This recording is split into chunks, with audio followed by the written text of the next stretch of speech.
The Call of the Wild by Jack London. Read by Lanternside. Part 3. Chapter 3. The Dominant Primordial Beast. The dominant primordial beast was strong in Buck, and under the fierce conditions of trail life it grew and grew. Yet it was a secret growth. His newborn cunning gave him poise and control. He was too busy adjusting himself to the new life to feel at ease, and not only did he not pick fights, but he avoided them whenever possible. A certain deliberateness characterized his attitude. He was not prone to rashness and precipitate action, and in the bitter hatred between him and Spitz, he betrayed no impatience, shunned all offensive acts. On the other hand, possibly because he divined in Buck a dangerous rival, Spitz never lost an opportunity of showing his teeth.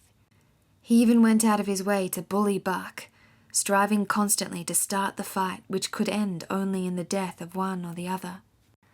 Early in the trip this might have taken place, had it not been for an unwanted accident. At the end of this day they made a bleak and miserable camp on the shore of Lake Labarge. Driving snow, a wind that cut like a white-hot knife, and darkness had forced them to grope for a camping place. They could hardly have fared worse. At their backs rose a perpendicular wall of rock, and Perrault and Francois were compelled to make their fire and spread their sleeping robes on the ice of the lake itself. The tent they had discarded at Daiy in order to travel light. A few sticks of driftwood furnished them with a fire that thawed down through the ice and left them to eat supper in the dark. Close in under the sheltering rock, Buck made his nest. So snug and warm was it that he was loath to leave it when Francois distributed the fish which he had first thawed over the fire. But when Buck finished his ration and returned, he found his nest occupied. A warning snarl told him that the trespasser was Spitz. Till now, Buck had avoided trouble with his enemy, but this was too much. The beast in him roared. He sprang upon Spitz with a fury which surprised them both, and Spitz particularly, for his whole experience with Buck had gone to teach him that his rival was an unusually timid dog, who managed to hold his own only because of his great weight and size. Francois was surprised too, when they shot out in a tangle from the disrupted nest, and he divined the cause of the trouble. "Ah! He cried to Buck. "Give it to him, by gar! Give it to him, the dirty thief!" Spitz was equally willing. He was crying with sheer rage and eagerness as he circled back and forth for a chance to spring in. Buck was no less eager, and no less cautious, as he likewise circled back and forth for the advantage. But it was then that the unexpected happened. The thing which projected their struggle for supremacy far into the future, past many a weary mile of trail and toil. An oath from Perrault, the resounding impact of a club upon a bony frame, and a shrill yelp of pain heralded the breaking forth of pandemonium. The camp was suddenly discovered to be alive with skulking furry forms, starving huskies, 4 or 5 score of them, who had scented the camp from some Indian village. They had crept in while Buck and Spitz were fighting, and when the 2 men sprang among them with stout clubs, they showed their teeth and fought back. They were crazed by the smell of the food. Perrault found one with head buried in the grub box. His club landed heavily on the gaunt ribs, and the grub box was capsized on the ground. On the instant, a score of the famished brutes were scrambling for the bread and bacon. The clubs fell upon them unheeded. They yelped and howled under the rain of blows, but struggled none the less madly, till the last crumb had been devoured. In the meantime, the astonished team dogs had burst out of their nests, only to be set upon by the fierce invaders. Never had Buck seen such dogs. It seemed as though their bones would burst through their skins. They were mere skeletons, draped loosely in draggled hides, with blazing eyes and slavered fangs. But the hunger madness made them terrifying, irresistible. There was no opposing them. The team dogs were swept back against the cliff at the first onset. Buck was beset by 3 huskies, and in a trice his head and shoulders were ripped and slashed. The din was frightful. Billy was crying as usual. Dave and Sal Lex, dripping blood from a score of wounds, were fighting bravely side by side. Joe was snapping like a demon. Once his teeth closed on the foreleg of a husky, and he crunched down through the bone. Pike, the malingerer, leapt upon the crippled animal, breaking its neck with a quick flash of teeth and a jerk. Buck got a frothing adversary by the throat and was sprayed with blood when his teeth sank through the jugular. The warm taste of it in his mouth goaded him to greater fierceness. He flung himself upon another, and at the same time felt teeth sink into his own throat. It was Spitz, treacherously attacking from the side. Perrault and Francois, having cleaned out their part of the camp, hurried to save their sled dogs. The wild wave of famished beasts rolled back before them, and Buck shook himself free, but it was only for a moment. The two men were compelled to run back to save the grub, upon which the huskies returned to the attack on the team. Billy, terrified into bravery, sprang through the savage circle and fled away over the ice. Pike and Dub followed on his heels, with the rest of the team behind. As Buck drew himself together to spring after them, out of the tail of his eye he saw Spitz rush upon him, with the evident intention of overthrowing him. Once off his feet and under that mass of huskies, there was no hope for him, but he braced himself to the shock of Spitz's charge, then joined the flight out on the lake. Later, the 9 team dogs gathered together and sought shelter in the forest. Though unpursued, they were in a sorry plight. There was not one who was not wounded in 4 or 5 places, while some were wounded grievously. Dub was badly injured in a hind leg. Dolly, the last husky added to the team at Dyea, had a badly torn throat. Joe had lost an eye, while Billy, the good-natured, with an ear chewed and rent to ribbons, cried and whimpered throughout the night. At daybreak, they limped warily back to camp, to find the marauders gone and the 2 men in bad tempers. Fully half their grub supply was gone. The huskies had chewed through the sled lashings and canvas coverings. In fact, nothing, no matter how remotely eatable, had escaped them. They had eaten a pair of Perrault's moose-hide moccasins, chunks out of the leather traces, and even 2 feet of lash from the end of Francois's whip. He broke from a mournful contemplation of it to look over his wounded dogs. "Ah, my friends," he said softly, "maybe it make you mad dogs, those many bites. Maybe all mad dogs, sacredam. What you think, eh, Perrault?" The courier shook his head dubiously. With 400 miles of trail still between him and Dawson, he could ill afford to have madness break out among his dogs. 2 hours of cursing and exertion got the harnesses into shape, and the wound-stiffened team was underway, struggling painfully over the hardest part of the trail they had yet encountered, and for that matter, the hardest between them and Dawson. The 30-mile river was wide open. Its wild water defied the frost, and it was in the eddies only, and in the quiet places that the ice held it all. 6 days of exhausting toil were required to cover those 30 terrible miles. And terrible they were, for every foot of them was accomplished at the risk of life to dog and man. A dozen times Perrault, nosing the way, broke through the ice bridges, being saved by the long pole he carried, which he so held that it fell each time across the hole made by his body.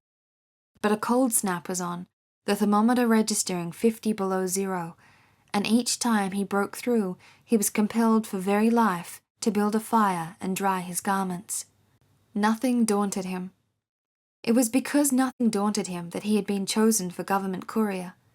He took all manner of risks, resolutely thrusting his little weazened face into the frost and struggling on from dim dawn to dark. He skirted the frowning shores on rim ice that bent and crackled underfoot, and upon which they dared not halt. Once, the sled broke through with Dave and Buck, and they were half frozen and all but drowned by the time they were dragged out. The usual fire was necessary to save them. They were coated solidly with ice, and the 2 men kept them on the run around the fire, sweating and thawing, so close that they were singed by the flames.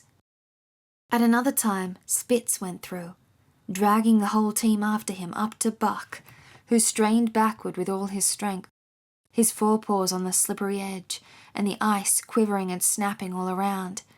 But behind him was Dave, likewise straining backward, and behind the sled was Francois, pulling till his tendons cracked. Again, the rim ice broke away before and behind, and there was no escape except up the cliff. Perrault scaled it by a miracle, while Francois prayed for just that miracle, and with every thong and sled lashing and the last bit of harness rove into a long rope, the dogs were hoisted one by one to the cliff crest. Francois came up last, after the sled and load. Then came the search for a place to descend, which descent was ultimately made by the aid of the rope, and night found them back on the river, with 1/4 of a mile to the day's credit. By the time they made the Hootalinqua and good ice, Buck was played out. The rest of the dogs were in like condition, but Perrault, to make up lost time, pushed them late and early. The first day they covered 35 miles to the Big Salmon, the next day 35 more to the Little Salmon, the third day 40 miles, which brought them well up toward the 5 Fingers. Buck's feet were not so compact and hard as the feet of the huskies.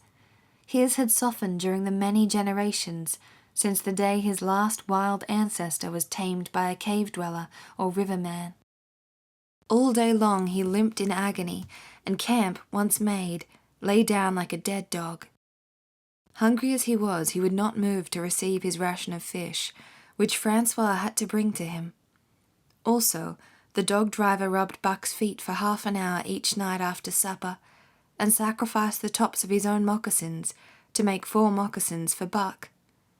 This was a great relief, and Buck caused even the weazened face of Perrault to twist itself into a grin one morning, when Francois forgot the moccasins and Buck lay on his back, his 4 feet waving appealingly in the air, and refused to budge without them. Later, his feet grew hard on the trail, and the worn-out footgear was thrown away. At the Pelly one morning, as they were harnessing up, Dolly, who had never been conspicuous for anything, went suddenly mad. She announced her condition by a long, heart-breaking wolf howl that sent every dog bristling with fear, then sprang straight for Buck.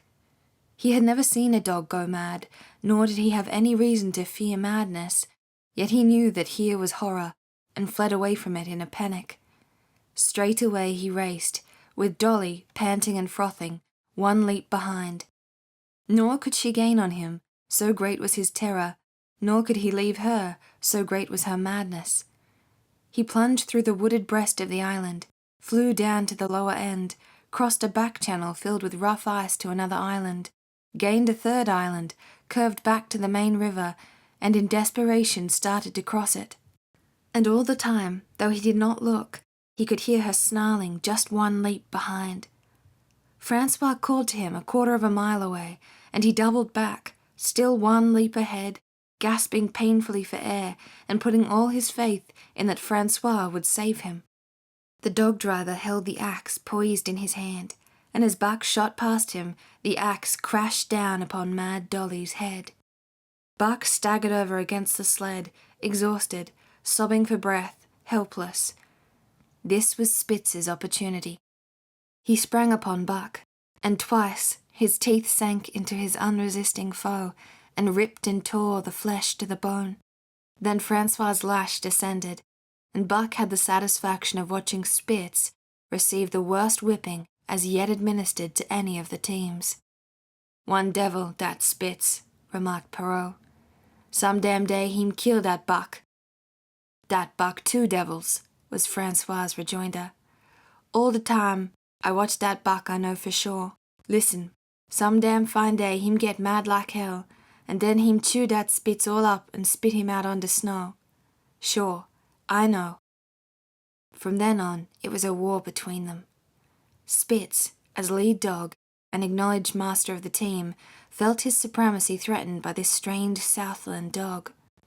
And strange Buck was to him, for of the many Southland dogs he had known, not one had shown up worthily in camp and on trail. They were all too soft, dying under the toil, the frost, and starvation. Buck was the exception. He alone endured and prospered, matching the husky in strength, savagery, and cunning. Then he was a masterful dog, and what made him dangerous was the fact that the club of the man in the red sweater had knocked all blind pluck and rashness out of his desire for mastery. He was preeminently cunning, and could bide his time with a patience that was nothing less than primitive. It was inevitable that the clash for leadership should come. Buck wanted it. He wanted it because it was his nature, because he had been gripped tight by that nameless, incomprehensible pride of the trail and trace. That pride that holds dogs in the toil to the last gasp, that lures them to die joyfully in the harness, and breaks their hearts if they are cut out of the harness. This was the pride of Dave as wheel dog, of Sal Lex as he pulled with all his strength. The pride that laid hold of them at break of camp, transforming them from sour and sullen brutes into straining, eager, ambitious creatures. The pride that spurred them on all day and dropped them at pitch of camp at night, letting them fall back into gloomy unrest and uncontent. This was the pride that bore up Spitz and made him thrash the sled dogs who blundered and shirked in the traces or hid away at harness-up time in the morning. Likewise, it was this pride that made him fear Buck as a possible lead dog, and this was Buck's pride too. He openly threatened the other's leadership. He came between him and the shirks he should have punished, and he did it deliberately. One night there was a heavy snowfall, and in the morning Pike, the malingerer, did not appear. He was securely hidden in his nest under a foot of snow. Francois called him and sought him in vain. Spitz was wild with wrath. He raged through the camp, smelling and digging in every likely place, snarling so frightfully that Pike heard and shivered in his hiding place. But when he was at last unearthed, and Spitz flew at him to punish him, Buck flew with equal rage in between. So unexpected was it, and so shrewdly managed, that Spitz was hurled backward and off his feet. Pike, who had been trembling abjectly, took heart at this open mutiny and sprang upon his overthrown leader. Buck, to whom fair play was a forgotten code, likewise sprang upon Spitz. But Francois, chuckling at the incident while unswerving in the administration of justice, brought his lash down upon Buck with all his might. This failed to drive Buck from his prostrate rival, and the butt of the whip was brought into play. Half stunned by the blow, Buck was knocked backward, and the lash laid upon him again and again, while Spitz soundly punished the many times offending Pike. In the days that followed, as Dawson grew closer and closer, Buck still continued to interfere between Spitz and the culprits, but he did it craftily when Francois was not around. With the covert mutiny of Buck, a general insubordination sprang up and increased. Dave and Sal Lex were unaffected, but the rest of the team went from bad to worse. Things no longer went right. There was continual bickering and jangling. Trouble was always afoot, and at the bottom of it was Buck. He kept Francois busy, for the dog driver was in constant apprehension of the life and death struggle between the two, which he knew must take place sooner or later, and on more than one night the sounds of quarrelling and strife among the other dogs turned him out of his sleeping robe, fearful that Buck and Spitz were at it. But the opportunity did not present itself, and they pulled into Dawson one dreary afternoon, with the great fight still to come. Here were many men, and countless dogs, and Buck found them all at work. It seemed the ordained order of things that dogs should work. All day they swung up and down the main street in long teams, and in the night their jingling bells still went by.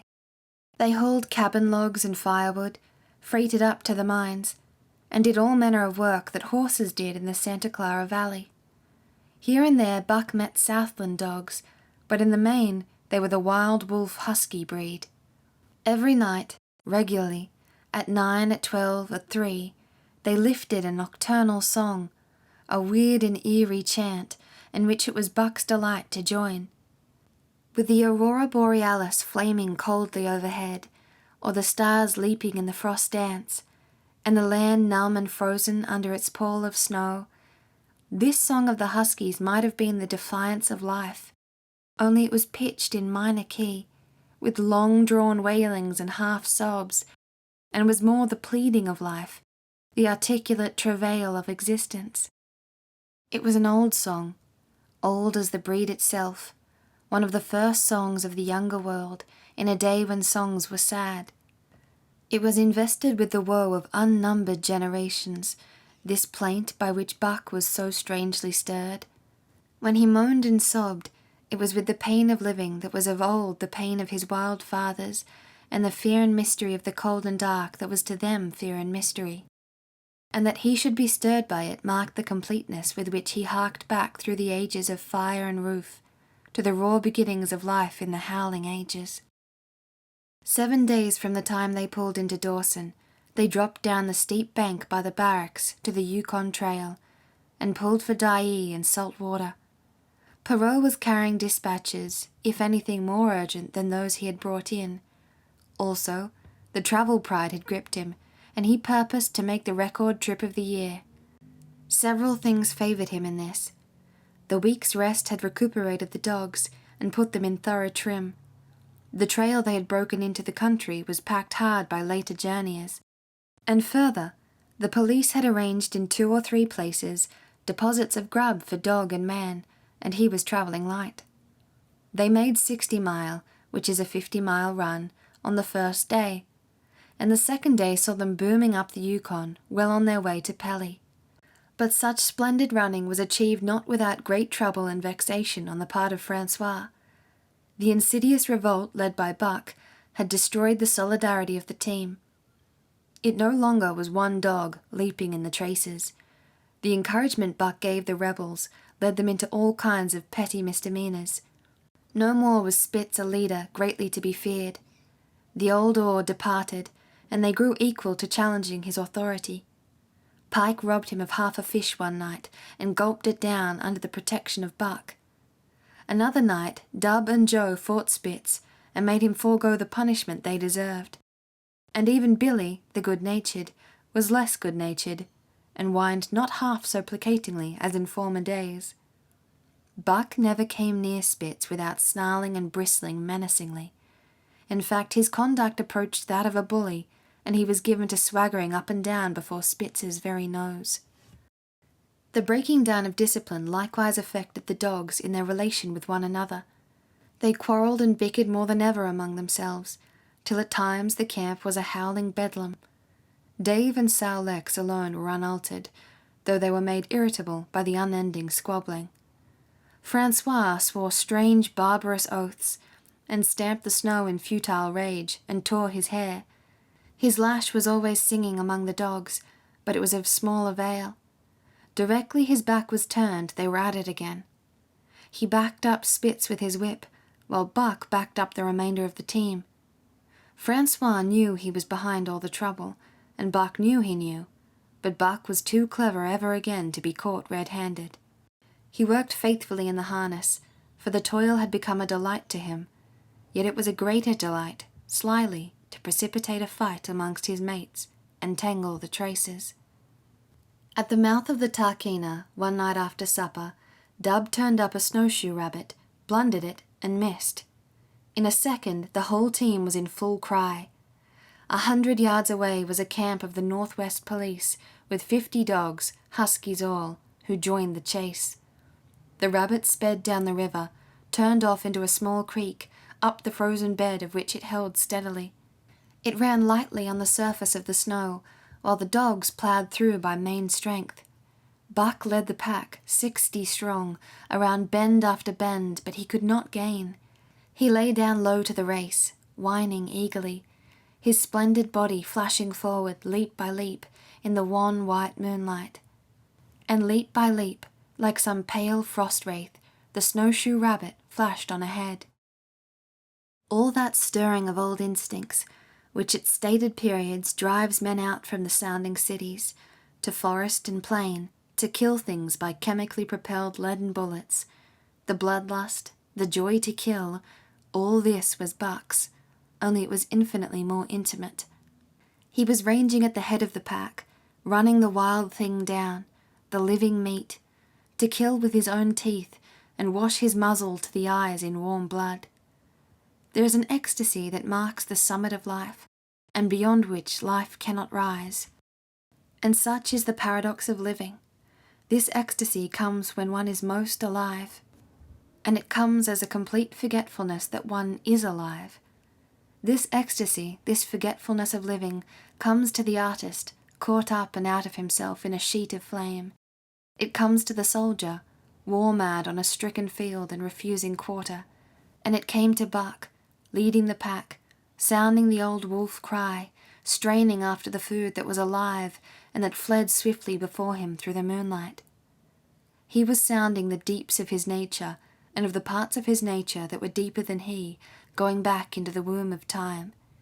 He was mastered by the sheer surging of life, the tidal wave of being, the perfect joy of each separate muscle, joint, and sinew, in that it was everything that was not death, that it was aglow and rampant, expressing itself in movement, flying exultantly under the stars and over the face of dead matter that did not move.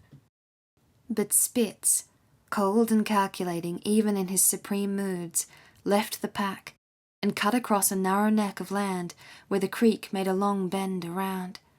Buck did not know of this, and as he rounded the bend, the frost wraith of a rabbit still flitting before him, he saw another and larger frost wraith leap from the overhanging bank into the immediate path of the rabbit.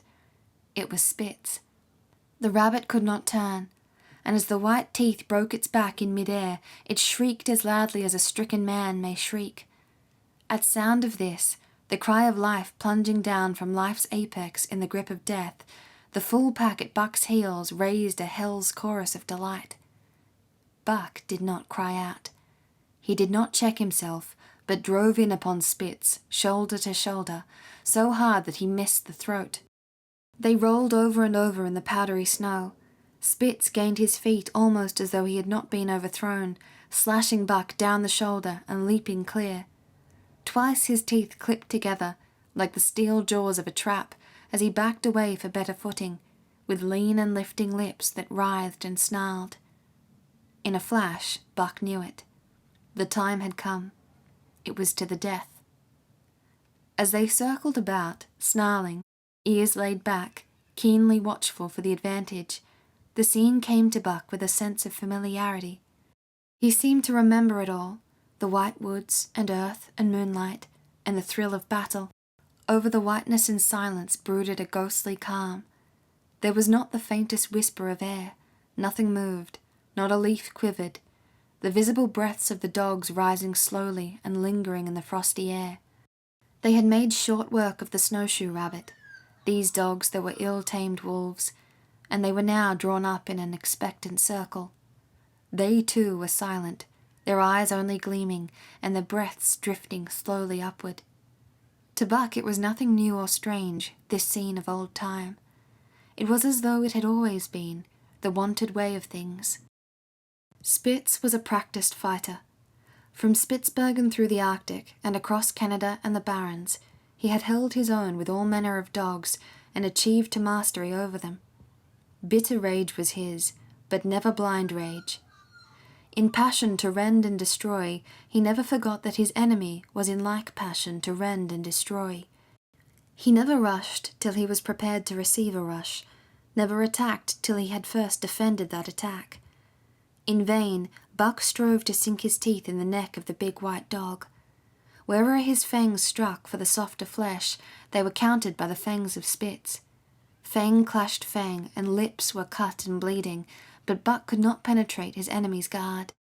Then he warmed up and enveloped Spitz in a whirlwind of rushes. Time and time again, he tried for the snow-white throat, where life bubbled near to the surface, and each time and every time Spitz slashed him and got away. Then Buck took to rushing, as though for the throat, when suddenly drawing back his head and curving in from the side, he would drive his shoulder at the shoulder of Spitz, as a ram by which to overthrow him. But instead, Buck's shoulder was slashed down each time as Spitz leapt lightly away. Spitz was untouched, while Buck was streaming with blood and panting hard. The fight was growing desperate, and all the while the silent and wolfish circle waited to finish off whichever dog went down. As Buck grew winded, Spitz took to rushing, and he kept him staggering for footing. Once Buck went over, and the whole circle of 60 dogs started up, but he recovered himself almost in mid-air, and the circle sank down again and waited. But Buck possessed a quality that made for greatness: imagination. He fought by instinct, but he could fight by head as well. He rushed, as though attempting the old shoulder trick, but at the last instant swept low to the snow and in. His teeth closed on Spitz's left foreleg. There was a crunch of breaking bone, and the white dog faced him on 3 legs. Thrice he tried to knock him over, then repeated the trick and broke the right foreleg. Despite the pain and helplessness, Spitz struggled madly to keep up. He saw the silent circle, with gleaming eyes, lolling tongues, and silvery breaths drifting upward, closing in upon him as he had seen similar circles close in upon beaten antagonists in the past. Only this time he was the one who was beaten. There was no hope for him. Buck was inexorable. Mercy was a thing reserved for gentler climbs. He maneuvered for the final rush. The circle had tightened till he could feel the breaths of the huskies on his flanks. He could see them, beyond Spitz, and to either side, half crouching for the spring, their eyes fixed upon him. A pause seemed to fall.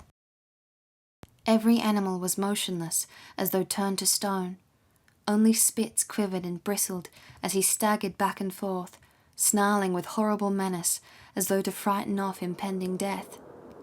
Then Buck sprang in and out, but while he was in, shoulder had at last squarely met shoulder. The dark circle became a dot on the moon-flooded snow as Spitz disappeared from view. Buck stood and looked on, the successful champion, the dominant primordial beast who had made his kill and found it good.